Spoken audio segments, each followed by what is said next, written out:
Livro do profeta Jeremias, capítulo de número 2. Vamos ler o versículo 11, o 12 e o 13. Se eu posso dar um tema à mensagem de hoje, o tema é: não deixe o manancial de águas vivas. Não abandone o manancial de águas vivas. Jeremias, capítulo de número 2, a partir do verso 11 até o 13, diz assim: houve alguma nação que trocasse os seus deuses, posto não serem deuses? Todavia o meu povo trocou a sua glória pelo que é de nenhum proveito. Espantai-vos disto, ó céus, e horrorizai-vos. Ficai verdadeiramente desolados, diz o Senhor. Porque o meu povo fez duas maldades. A mim me deixaram um manancial de águas vivas, e cavaram cisternas rotas, que não retêm as águas. Mais uma vez, meus irmãos, eu peço para que vocês venham fechar teus olhos. Eu quero fazer mais uma oração. Creio que essa mensagem irá falar contigo, irá tocar o teu coração. Então feche teus olhos e peça nesse momento: Espírito Santo, fale comigo. Pai, fizemos, Pai, a leitura da tua palavra, ouvimos, Pai, o que diz, Pai, o livro inspirado, Senhor. E te pedimos, Senhor, que o teu Espírito Santo venha nos iluminar para compreendermos a tua palavra. Nos toca, nos ensina e nos muda, Pai, para a glória do teu santo nome. Amém e amém. Fiz a leitura de Jeremias capítulo 2. E o tema da mensagem é: não deixe o manancial de águas vivas. Meus irmãos, eu não sei se você já passou por uma experiência semelhante a essa que eu vou dizer a vocês.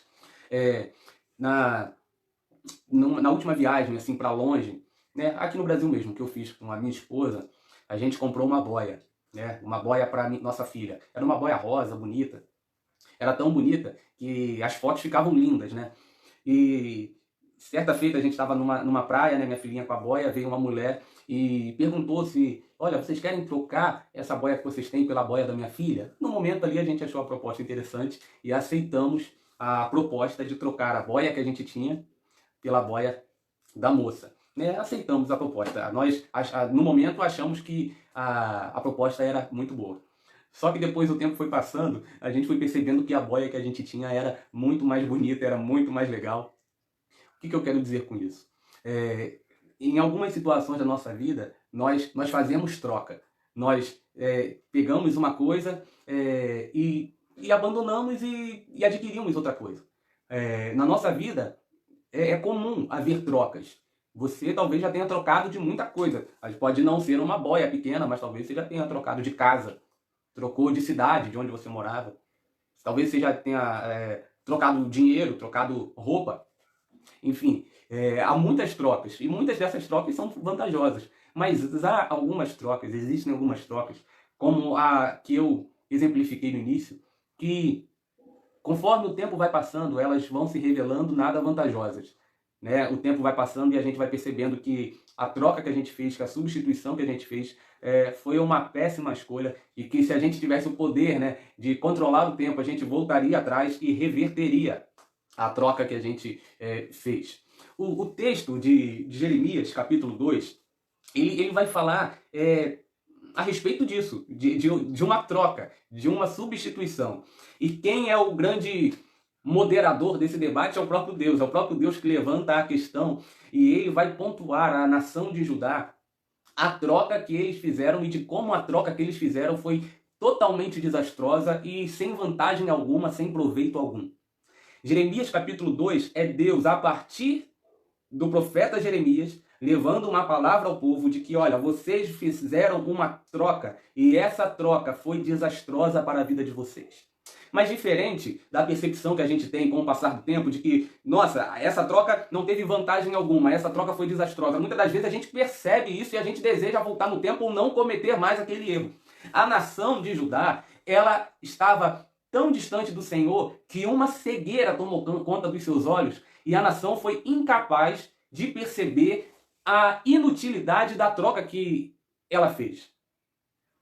O que eu quero dizer com isso? Paulo, que troca que eles fizeram? O que eles substituíram e eles não estavam conseguindo perceber que essa troca foi totalmente sem vantagem alguma? Eles substituíram Deus por qualquer outra coisa. A troca foi essa. Eles trocaram Deus por qualquer outra coisa. E quando eu falo qualquer outra coisa, eu falo de deuses falsos, eu falo de deuses cananeus, de deuses das nações circunvizinhas, eu falo de alianças políticas, eu falo que eles trocaram Deus por dinheiro, eu falo que eles trocaram a presença de Deus pela religião, eu falo que eles trocaram a presença de Deus pelo poder político. Enfim, a nação de Judá substituiu o Senhor por qualquer outra coisa. E o capítulo 2 de Jeremias é Deus usando o profeta como uma voz para chamar a atenção do povo para a realidade desastrosa que eles estavam se metendo. Era como se Deus estivesse falando, olha, abrem os olhos de vocês, será que vocês não percebem que essa escolha que vocês fizeram foi desastrosa? É interessante, meu irmão, e minha irmã que me escuta, que eu não sei se você percebe, mas há muitas pessoas que parecem ser como a nação de Judá era.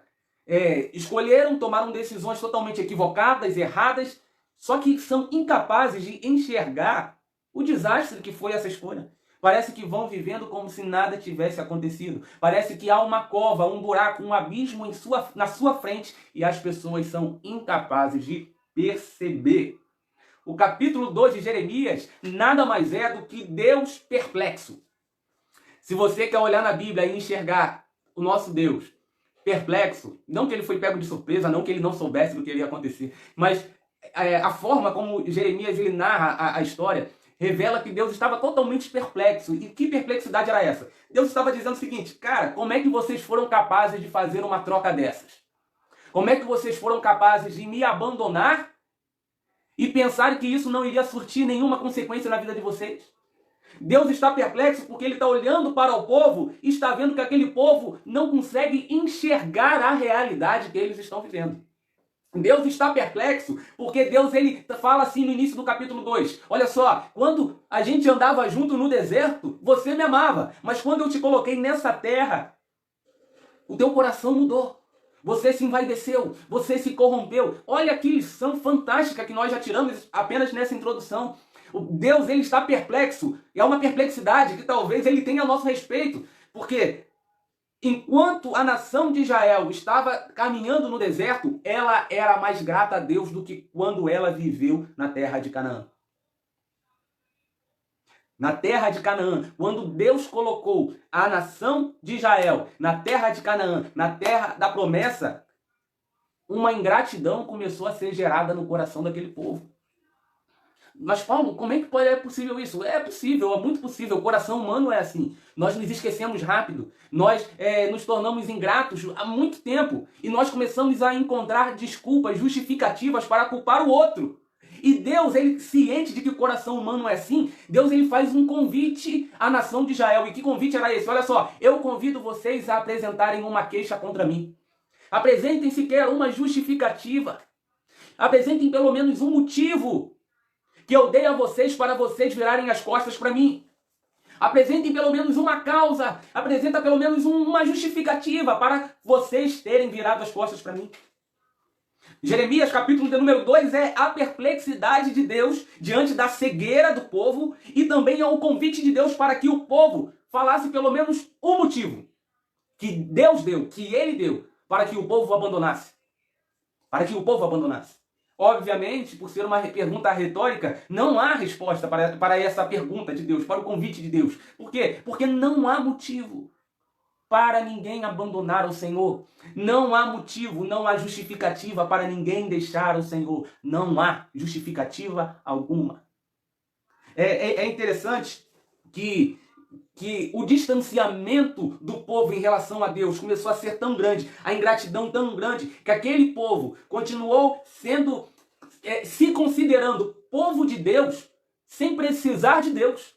O que eles queriam viver era, eu quero viver como o povo escolhido de Deus. Então eles viviam como se fosse o povo de Deus, mas eles já estavam sem Deus. Eles não notaram que a presença de Deus não estava mais com eles. Paulo, que isso? O povo de Judá, eles não perceberam que Deus não estava mais com eles. Olha só o que diz Jeremias capítulo 2, para exemplificar, para isso ficar bem claro para você, porque a palavra que eu estou pregando para você é muito séria. É algo para você guardar no teu coração, é uma mensagem para você refletir, revisitá-la, estará gravada também no nosso canal do YouTube, para você aprender. Olha o que diz, capítulo 2, no versículo 6, diz assim: e não disseram, onde está o Senhor que nos fez subir da terra do Egito? Olha o versículo 8, os sacerdotes não disseram, onde está o Senhor? E os que tratavam da lei não me conheceram. Olha que ponto chegou o distanciamento do povo de Deus em relação a Deus. Os sacerdotes, eles já não mais se interessavam por Deus. Eu não estou dizendo que eles deixaram de trabalhar para a obra. Não, eles continuaram fazendo os seus serviços, os sacrifícios, os levitas arrumavam o templo, os sacerdotes, eles matavam os animais nos altares, acendiam incensos. Não, o serviço religioso todo continuou. O aparato religioso todo estava funcionando. A religião estava indo cada vez melhor. Só que Deus não estava mais no negócio. Perdão, meus irmãos. Deus não estava mais no negócio. Você está compreendendo a mensagem? Diz assim, Paulo, estou compreendendo. Coloca aí no comentário. Sim, estou compreendendo. A religião continuava funcionando, só que totalmente desinteressada de Deus. Se o povo não perguntava mais para o Senhor, se o povo não tinha mais interesse em Deus, os sacerdotes também não tinham mais nenhum interesse em Deus. Olha que triste é. Olha que tristeza é. A religião continuar, a religião funcionando, as coisas sendo feitas, né? Os músicos indo, tocam, o cara que vai ensinar a palavra está ensinando, mas Deus totalmente fora do negócio e ninguém estava percebendo que Deus não estava lá. Coisa mais triste é essa. Não é Deus não estar lá. É o fato de que Deus não está lá e ninguém percebeu isso. Por quê? Porque o culto deles, quando Deus estava, já era um culto sem Deus. Por isso que quando Deus deixou de estar, Deus não fez nenhuma diferença para eles. É triste, mas é o retrato do povo de Deus. E nós, como povo de Deus, também precisamos aprender. De fato, talvez os versículos mais conhecidos aqui do capítulo 2 de Jeremias seja o versículo 13, que diz assim: porque o meu povo fez duas maldades. A mim me deixaram o manancial de águas vivas, e cavaram cisternas rotas, que não retêm as águas. Meu irmão e minha irmã, precisamos aprender com essa lição, precisamos aprender com Judá o que não fazer. O que não fazer. Eu falo para vocês, se eu pudesse resumir, né, essa ministração em uma frase, não podemos abandonar o Senhor. Não podemos abandonar ao Senhor. Se você puder, você comente isso, coloque no comentário. Não podemos abandonar ao Senhor. Não podemos deixar o Senhor. Não podemos. E eu tenho pelo menos 3 lições aqui para compartilhar com vocês a partir do texto que nós lemos.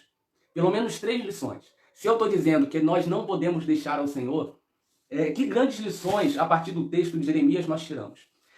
A primeira é que ao deixarmos o Senhor, tentaremos inutilmente prover para nós mesmos aquilo que só Deus é capaz de prover. Porque nós não podemos deixar o Senhor? Porque nós não podemos abandonar o Senhor? Porque nós não podemos virar as costas para Ele? Porque ao deixarmos o Senhor, tentaremos prover inutilmente para nós aquilo que só Deus é capaz de prover. O povo de Deus, ao abandonar o Senhor, sentiu um vazio, um desespero grandioso. E Deus, através do profeta, diz assim, olha, o povo de Deus fez 2 maldades. A mim me deixaram o manancial de águas vivas. Ou seja, Deus era a fonte da vida daquele povo. Era Deus a própria fonte de vida. Era o próprio Deus o manancial de águas vivas. Só que o povo deixou esse manancial. Abandonou esse manancial. Rejeitou, virou as costas para esse manancial. Só que com o tempo eles foram percebendo que era impossível viver sem a água, sem a fonte de água. Então, o que eles tentaram? Ao invés de retornarem para a presença de Deus, eles tentaram viver com os seus próprios meios, a partir dos seus próprios esforços. Eles deixaram o manancial de águas vivas e começaram a cavar cisternas. Olha que vida terrível. Deixaram uma fonte de águas, um manancial de águas vivas e começaram a cavar cisternas. Só que Jeremias ele vai dizer que as cisternas eram rotas, ou seja, eram cisternas rachadas, eram cisternas que tinham furos, eram cisternas onde a água não conseguia ficar represada, eram cisternas cavadas inutilmente, porque aquelas cisternas não faziam o trabalho direito. O que eu quero trazer de aplicação para você hoje é que se você abandonar o Senhor, o manancial de águas vivas, a fonte da vida, invariavelmente você vai começar a tentar, com as suas próprias forças, cavar cisternas. Ou seja, conseguir do seu próprio jeito coisas que somente Deus é capaz de dar. Somente Deus ele é capaz de nos dar vida. Somente Deus é capaz de nos dar uma alegria verdadeira. Somente Deus é capaz de nos dar paz. Somente Deus é capaz de nos dar felicidade. Somente Deus é capaz de nos dar uma plenitude de espírito. Só que ao abandonarmos ao Senhor, tentaremos buscar no dinheiro, tentaremos buscar no trabalho, tentaremos buscar na família, tentaremos buscar no sexo, nas drogas, em qualquer outra coisa, os prazeres, os benefícios e as bênçãos que só Deus é capaz de dar. Então a primeira coisa que você precisa guardar é que ao deixarmos ao Senhor, tentaremos prover para nós mesmos, inutilmente, aquilo que só Deus é capaz de prover. Segunda lição é que ao deixarmos o Senhor, seremos castigados pelas nossas próprias escolhas. O que eu quero dizer com isso? Eu estou falando que quando você deixa o Senhor, quando eu deixo o Senhor, as minhas próprias escolhas me castigam. As minhas próprias escolhas me repreendem. É isso mesmo. Quando abandonamos ao Senhor, quando viramos as costas para Ele, as atitudes que nós tomamos, elas nos castigam. São escolhas infrutíferas, são escolhas equivocadas, são atitudes erradas. Quando deixamos o Senhor, somos repreendidos pela nossa própria atitude. Somos repreendidos por nossas próprias escolhas. Já quando perdemos a presença do Espírito, quando rejeitamos o Espírito Santo, as nossas escolhas, elas ficam totalmente infrutíferas. Já a gente perde sentido em fazer tal coisa. A gente já não sente alegria em estar em algum lugar. A gente vê cada escolha que a gente faz tendo consequências terríveis, acumulando problemas atrás de problemas. Eu não sei se você já passou por essa experiência. Eu não sei se você conhece alguém que vive essa experiência de que cada escolha que a pessoa toma, ela parece que é castigada por problemas, problemas e problemas. Por quê? Quando viramos as costas para Deus, ao deixarmos ao Senhor, as nossas próprias escolhas nos castigam. Olha só o que diz o versículo 17 do capítulo 2. Diante desse fato, o povo de Deus começou a ser penalizado, até aqui não por Deus, mas eles estavam sofrendo devido às suas próprias escolhas, devido às suas próprias alianças, devido às suas amizades, devido às suas atitudes. Eram as próprias escolhas. Até aqui Deus ele não havia agido com juízo em Judá. Eram as próprias escolhas do povo que estavam castigando o povo. E olha só, diante desse fato, versículo 17 diz assim: porventura, não procurais isso para ti mesmo, deixando o Senhor teu Deus? O profeta está dizendo, olha, vocês estavam pensando que vocês iam receber o quê? Vocês acham que depois dessa tua atitude, você acha que as tuas escolhas seriam as certas, as erradas? Porque deixar o Senhor parece que compromete a nossa capacidade de escolher. Parece abandonar o Senhor compromete a nossa capacidade de decidir, de tomar decisão. É por isso que na presença de Deus nós temos, ao pedirmos ao Senhor, o dom que é chamado de discernimento espiritual. A capacidade de a gente agir, a capacidade de escolher, a capacidade de avaliar as situações conforme a palavra, mas sem o Espírito Santo perdemos a capacidade de discernir. E Deus, ele através do profeta, ele está dizendo, olha, vocês estão surpresos por quê?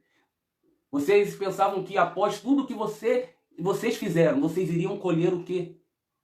Era uma consequência natural, óbvia, diante das tuas atitudes. Versículo 19 diz assim: a tua malícia te castigará, e as tuas apostasias te repreenderão. Sabe, pois, e vê que mal e quão amargo é deixares ao Senhor. É muito amargo abandonar o Senhor. É muito amargo. É amargo. Ao rejeitar o Senhor, ao virar as costas para Ele, a nossa própria apostasia nos castiga. As nossas próprias escolhas e atitudes nos repreende. Se não podemos deixar o Senhor, já falamos aqui que nós não podemos deixar o Senhor, porque se deixarmos ao Senhor, ficaremos inutilmente tentando prover para nós aquilo que só Ele é capaz de prover.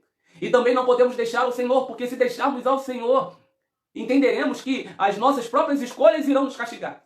E também tem mais uma coisa que eu quero falar com vocês, é que ao deixarmos o Senhor, descobriremos que no tempo da dificuldade não encontraremos auxílio fora dele.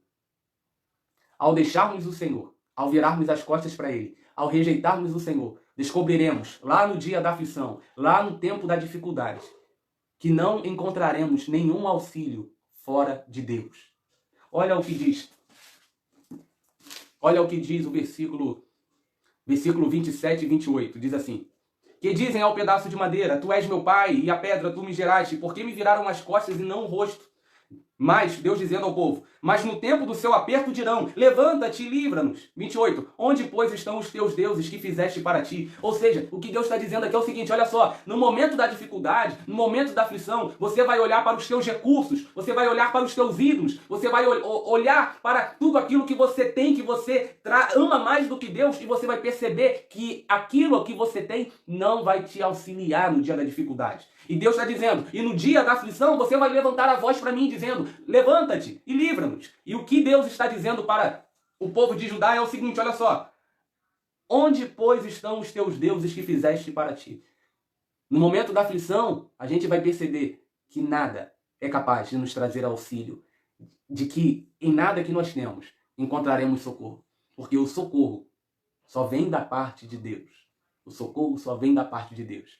Ao deixarmos o Senhor, descobriremos que no dia da dificuldade não encontraremos auxílio, socorro, fora da presença de Deus.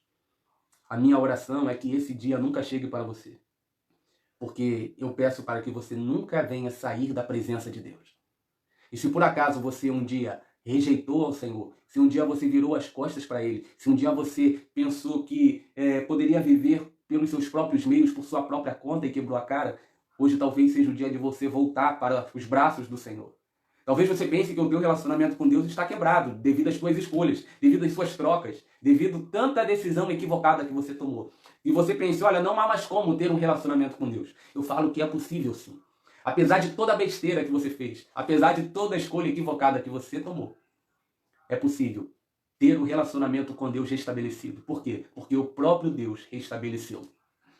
É possível ter um relacionamento com Deus restabelecido porque não é por causa de você, é por causa de Deus.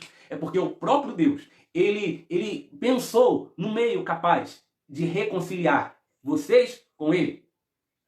E esse meio capaz de nos reconciliar com Deus é o Filho de Deus, é Jesus Cristo. É olhar para Cristo, é se entregar a Ele, é reconhecê-lo como Salvador, como Senhor, é se submeter a Ele em amor e obediência. Isso nos reconcilia com Deus. É a fé no Cristo, é a fé no Filho que nos aproxima de Deus novamente. Porque, minha irmã e meu irmão, todos nós um dia viramos as costas para Deus. O pecado dominou a raça humana de tal forma que todos nós viramos as costas para Deus. E todos nós somos incapazes de voltar a buscar um relacionamento por nossa própria força. Mas graças a Deus, que o próprio Deus enviou o teu Filho para nos salvar. E hoje, você tem a chance, a oportunidade de ter um relacionamento verdadeiro com Deus. Não um relacionamento superficial, não um relacionamento religioso, mas um relacionamento de pai e filha, um relacionamento de pai e filho. Deus te ama, Ele quer ter você. Volte-se para Deus. E se você já o serve, se você já o conhece, se você tem um mês na presença de Deus, ou se você tem 20, 30 anos na presença de Deus, não abandone o Senhor. Não vire as costas. Por quê? Porque Deus, Ele é contigo. E Deus, Ele nunca deu e nunca vai dar um motivo, uma justificativa para você deixá-lo. Talvez você pense, não, Deus me deu. Não, Deus não deu, não. Você que virou as costas. Mas você pode voltar para a presença de Deus. Que Deus, Ele venha te abençoar.